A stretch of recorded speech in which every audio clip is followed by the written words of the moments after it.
Hello and thanks for joining us. I'm Laurel Hess and this is Comcast Newsmakers coming to you from the State Capitol building in downtown Lansing.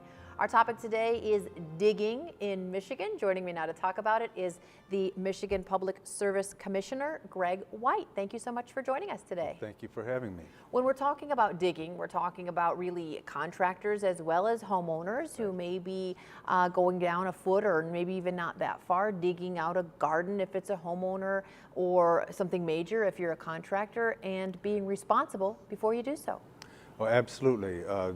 Not only are we concerned with damage to facilities such as natural gas lines or electric service, telecommunications, cable TV facilities, but there's also, we're trying to prevent injuries and possibly death.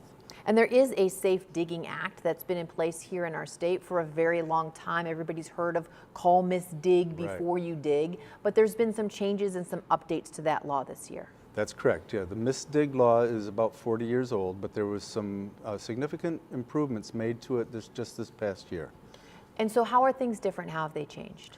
Well, there's a tracking system now, so when an individual or a company calls misdig, there is now a process for the utility owners, facility owners to track how that call comes in, and we're able to then see, the follow through and tagging. In effect, they tag that process. They've also enacted some best practices for digging, utility best practices. And in addition, there's also now some enforcement authority given to the Public Service Commission. So, and also I understand the whole call, miss, dig, now there's been a designated number. You actually would call 811 and what? Say I'm interested in digging in my yard or in this location, and so they will send somebody out to approve where you want to dig? Yes, that's very, very important. We want people to call 811. It's a dedicated line just for this service, and you can call, indicate that you want to do some work in your property, or if you're a contractor, you have to indicate where you're going to be doing this work.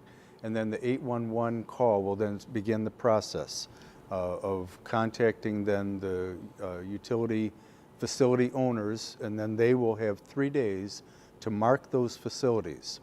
Okay, and then once those facilities are marked, then some of the other parts of the law will go into effect. And now it's actually, and maybe it was before, but it's a misdemeanor, correct? I mean, you can be ticketed, fined if you do not follow the regulations and you just set out to dig somewhere where it hasn't been marked or approved. Right. In the past, under an extreme circumstance, there might be a negligence type of a situation that would take place. But in this, with the improvements in this law, it's now can be a misdemeanor if you violate the law. For example, if you dig into a facility and you hadn't called in advance, that would be a violation. And you have a little bit of teeth now where you can actually ticket somebody and follow up and Right. make it so that it would be in their best interest to call ahead of time. Right. Obviously, the ultimate goal is to keep people safe, to save lives. It really is. The two objectives, very important, is, one, we want to keep the utility facilities in operation. One of our primary responsibilities is to maintain the reliable operation of our utility services, electric, gas, telephone. But then also we're very concerned about people, injuries and possibly death. We want to prevent that. All right, absolutely. Thank you so much for joining us today. Well, thank you so much. Today's Comcast Newsmaker was the Michigan Public Service Commissioner, Greg White.